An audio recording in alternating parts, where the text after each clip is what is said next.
House of शरीफ। किस्सा कुछ ऐसे शुरू होता है। 1977 में जनरल जिया के गवर्नमेंट में आने के बाद आईएसआई के साहब का सरबराह जनरल गुलाम जिलानी को पंजाब का गवर्नर बना दिया जाता है। इन्हीं दिनों जिलानी साहब अपना प्राइवेट घर भी तामीर करा रहे होते हैं। गवर्नरी की मसरूफियात की वजह से वो अपने घर की तामीर पर तवज्जो नहीं दे पाते, तो उन्होंने अपने एक पुराने रिटायर दोस्त मेजर नियाजी, जो कि लाहौर के डिफेंस क्लब के सेक्रेटरी थे, को जिम्मेदारी देते हैं कि वो जिलानी साहब के नए तामीर होने वाले घर की निगरानी करे। मेजर नियाजी साहब भी अपने डिफेंस क्लब में सेक्रेटरी की मसरूफियात की वजह से ये जिम्मेदारी आगे अपने एक दोस्त और लाहौर की उभरती हुई कारोबारी शख्सियत जनाब मियां मोहम्मद शरीफ के कांधों पे डालते हैं। मियां मोहम्मद शरीफ ये जिम्मेदारी पूरी दयानतदारी और खुशी से निभाते हुए गवर्नर पंजाब जनरल गुलाम जिलानी साहब के घर की तामीर शुरू करा देते हैं। इसी दौरान गवर्नर पंजाब कभी कभार अपने घर के दौरे पे आते हैं तो उनका मिलाप मियां शरीफ से होता है। गवर्नर साहब मियां शरीफ साहब के काम की लगन से खुश होते हैं और जल्द ही दोनों में दोस्ती हो जाती है, जिसने आगे जाकर न सिर्फ पंजाब बल्कि पाकिस्तान के पॉलिटिकल लैंडस्केप का रूट मैप ही बदल कर रख दिया। गवर्नर गुलाम जिलानी और मियां शरीफ के दरमियान होने वाली मीटिंग्स में गवर्नर साहब का टाकरा मियां शरीफ के दूसरे नंबर वाले फुर्तीले बेटे मियां शहबाज शरीफ से होने लगा। शहबाज ने जिलानी को इम्प्रेस करने में कोई कसर ना छोड़ी। बाद में जब जनरल जिया ने अपने मार्शल की टोपी में सिविलियन लीडर को साया फराहम किया तो मियां शरीफ गवर्नर जिलानी की खिदमत गुजारी और तवस्सुत से अपने बेटे के लिए जिया की सिविलियन कैबिनेट में जगह बनाने में कामयाब रहे। आप ये जानकर हैरान होंगे कि कैबिनेट में पहली सिलेक्शन मियां शरीफ के बड़े साहबजादे नवाज शरीफ के बजाय दूसरे बेटे मियां शहबाज की हुई। इस वाक़ये को हसन अब्बास अपनी किताब पाकिस्तान ड्रिफ्ट इनटू एक्सट्रीमिज्म में बड़े मजे से बयान करते हैं। 1978 की एक शाम को मियां मोहम्मद शरीफ को एक सरकारी लेटर मिलता है कि उसके बेटे को मिनिस्टर लगा दिया गया है। मियां शरीफ साहब ये न्यूज़ सुनकर फूले नहीं समाते। जैसे ही वो लेटर खोल के पढ़ते हैं तो उसमें मियां शरीफ के दूसरे बेटे मियां शहबाज शरीफ का नाम लिखा होता है। मियां शरीफ ये देखने के बाद परेशान हो जाते हैं कि शहबाज की खुदादाद सलाहियतों की वजह से ही तो फैमिली का बिजनेस चल रहा है। अगर शहबाज मुल्क की कैबिनेट में चला गया तो खानदान का बिजनेस कौन चलाएगा। इस पर मियां शरीफ साहब दौड़े दौड़े गवर्नर पंजाब गुलाम जिलानी के पास पहुंचते हैं और अर्ज की, जनरल साहब गलती हो गई है। मैं जब आपसे अपने बेटे की नौकरी की बात कर रहा था तो मेरे जहन में बड़ा बेटा मियां मोहम्मद नवाज शरीफ था, जो कि अपनी फैक्ट्री में पब्लिक रिलेशंस के लिए इंतहाई ज़ीरक और होनहार लड़का है। बराए मेहरबानी अपनी किस्मत की देवी का कुराए फाल मेरे बड़े साहबजादे नवाज के नाम का निकलवाएं। जनरल जिलानी ने मियां शरीफ की इस दुरुस्तगी को तस्लीम करते हुए कुछ करेक्शंस के साथ नया लेटर इशू करवाया और इस तरह मियां मोहम्मद नवाज शरीफ पाकिस्तानी पॉलिटिक्स में अपनी लंबी इनिंग्स खेलने के लिए एंट्री मारते हैं। उन्हें अपने स्टील मिल में पीआर के ओहदे से डायरेक्ट पाकिस्तान के सबसे बड़े प्रोविंस पंजाब का फाइनेंस मिनिस्टर बना दिया जाता है। बाद में वो पंजाब के सीएम बनने से लेकर पाकिस्तान के 3 दफा प्राइम मिनिस्टर भी बनते हैं, मगर मुद्दत पूरी किए बगैर। इस तरह नवाज शरीफ का पॉलिटिकल कैरियर स्टार्ट हो जाता है। नवाज शरीफ का खानदान कौन था, शरीफ फैमिली क्यों पॉलिटिक्स में आई और कैसे फैमिली से हाउस ऑफ शरीफ बने, हाउस ऑफ शरीफ के पॉलिटिकल अप्स एंड डाउन क्या रहे हैं, आइए इस पे बात करते हैं। पाकिस्तान की सियासत में अपने गहरे नक्श छोड़ने वाला शरीफ खानदान बुनियादी तौर पर कश्मीरी पंजाबी फैमिली से ताल्लुक़ रखता है, जो कि हिंदुस्तान की तकसीम से पहले अमृतसर शहर से जनूब मशरिक की जानब तकरीबन 40 किलोमीटर के फासले पर जाती उमरा नामी गांव के रिहायशी थे, जहां पर इस फैमिली के आबा व अजदाद सदियों पहले कश्मीर से आकर आबाद हुए। जाती उमरा अमृतसर में आज भी शरीफ फैमिली के आबा व अजदाद का कब्रिस्तान मौजूद है। तकसीम से पहले ये एक मिडिल क्लास फैमिली थी। इस दौर में नवाज शरीफ के चचा एक स्टील फर्म्स में भी काम करते रहे और बाद में अमृतसर शहर में एक छोटी सी फैक्ट्री एस्टेब्लिश कर ली। 1947 की पार्टीशन में ये फैमिली अमृतसर से मगरब की जानब तकरीबन 40 किलोमीटर दूर लाहौर में आकर आबाद हो गई। उस वक्त ये फैमिली 6 मियाँ बिरादरान पर मुश्तमिल थी, जिसमें मियाँ शरीफ सबसे बड़े थे। 1947 से 1960 के आते आते मियाँ फैमिली ने चंद मीडियम साइज की फैक्ट्रीज लाहौर में एस्टेब्लिश कर ली थी। इनमें एक बर्फ का कारखाना और वाटर पंप की फैक्ट्री भी शामिल थी।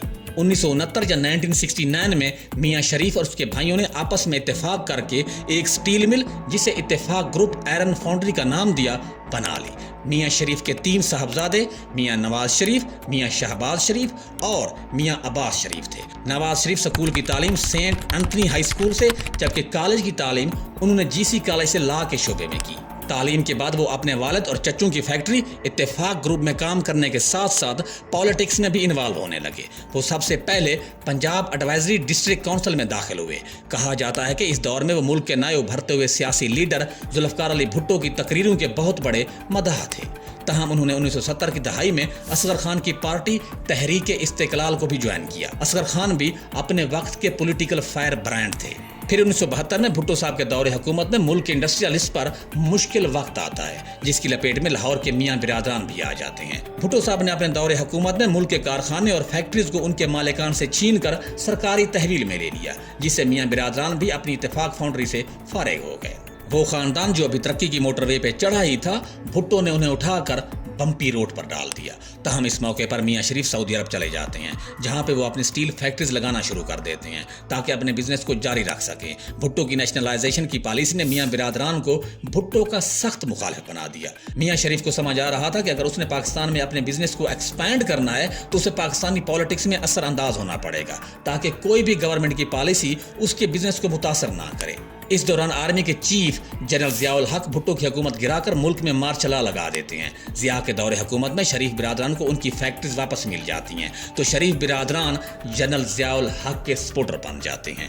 मियां शरीफ और उसके बेटों शरीफ बिरादरान के लिए ये अच्छा मौका था कि वो अपने पुराने हरीफ जुल्फ़िकार अली भुट्टो के हरीफ ज़िया से हाथ मिलाएं और ना सिर्फ अपनी फैक्ट्रीज वापस लीं, बल्कि पाकिस्तान की पॉलिटिक्स में भी एंट्री मारें। जैसा कि हम शुरू में बयान कर चुके हैं कि फिर मियां शरीफ ने पंजाब के गवर्नर जनरल गुलाम जिलानी से रिलेशन बढ़ाते हुए अपने बेटे शहबाज की जगह नवाज की एंट्री कराई। शुरू में नवाज शरीफ पंजाब की सूबाई काउंसिल में मेंबर बनते हैं। 1981 में उन्हें पाकिस्तान के सबसे बड़े प्रोविंस पंजाब का फाइनेंस मिनिस्टर बना दिया जाता है। इस मौके पर एक इंटरेस्टिंग वाकया भी बताया जाता है कि जब मियां शरीफ ने गवर्नर पंजाब जनरल जिलानी से कहा कि वो मेरे बड़े साहबजादे नवाज को पंजाब की कैबिनेट में शामिल करवा दें, तो नवाज जनरल जिलानी को उनके घर मिलने के बहाने इंटरव्यू देने गए। दौरान इंटरव्यू जनरल जिलानी ने नवाज शरीफ से पूछा, अच्छा तो इत्तेफाक इंडस्ट्रीज में आप क्या काम करते हैं?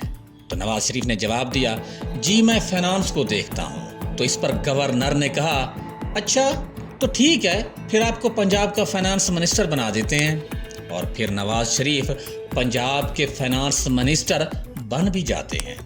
बहुत जल्द मियां शरीफ और नवाज शरीफ अपने ताल्लुकात मुल्क के करता धरता जनरल ज़ियाउल हक से उस्तवार कर लेते हैं।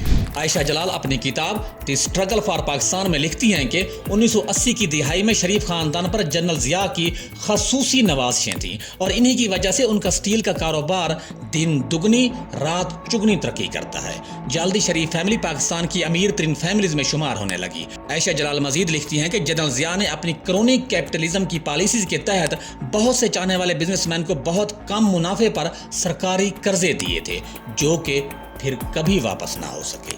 1985 में गैर जमाती इलेक्शंस के दौरान पंजाब की पॉलिटिकल गहमा गहमी में शरीफ फैमिली का घर बाकायदा हाउस ऑफ शरीफ का स्टेटस ले लेता है। बज़ाहिर पॉलिटिक्स में नवाज शरीफ एक्टिव नजर आते हैं, लेकिन असल में उनके वालिद मियां शरीफ खुद ही पॉलिटिकल मेंबर्स को संभाल रहे होते हैं।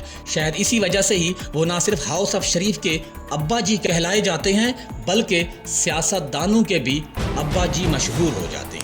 जनरल ज़ियाउल हक ने पीपीपी का सहर तोड़ने के लिए एक दफ़ा फिर मुस्लिम लीग को एक्टिव किया। इस मकसद के लिए कैद आज़म की मुस्लिम लीग, हुब्बुल वतनी और मजहब के कार्ड्स इस्तेमाल होने लगे।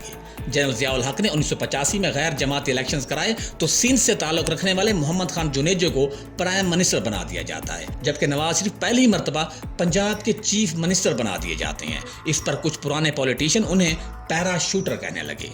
नवाज शरीफ की सीएम की सीट मई 1988 तक रहती है, जिसमें जनरल ज़िया और हाउस ऑफ शरीफ यकजान दो कालिब बने रहते हैं। 1988 में जनरल ज़िया ने जुनेजो गवर्नमेंट खत्म करके मुल्क में नए सिरे से इलेक्शन कराने का ऐलान कर दिया। इस पर ज़िया के अंडर बनाई गई पाकिस्तान मुस्लिम लीग भी दो हिस्सों में डिवाइड हो गई। एक ग्रुप को मोहम्मद खान जुनेजो रन करने लगे, तो दूसरे धड़े की नवाज शरीफ ने सरबराही की। आने वाले इलेक्शन में पीपीपी का जोर तोड़ने के लिए मुख्तलिफ पार्टीज बाशमूल जमात इस्लामी के मिलकर एक अलैंस इस्लामी जमहूरी इत्तेहाद बनाया जाता है, जिसमें नवाज शरीफ की पाकिस्तान मुस्लिम लीग नून मेन स्टेक होल्डर थे। इस्लामी जमहूरी इत्तेहाद का हेड पीपीपी से आए हुए और उस वक्त के निगरान वजीर आजम गुलाम मुस्तफ़ा जतोई को बनाया गया, जबकि नवाज शरीफ जनरल सेक्रेटरी थे।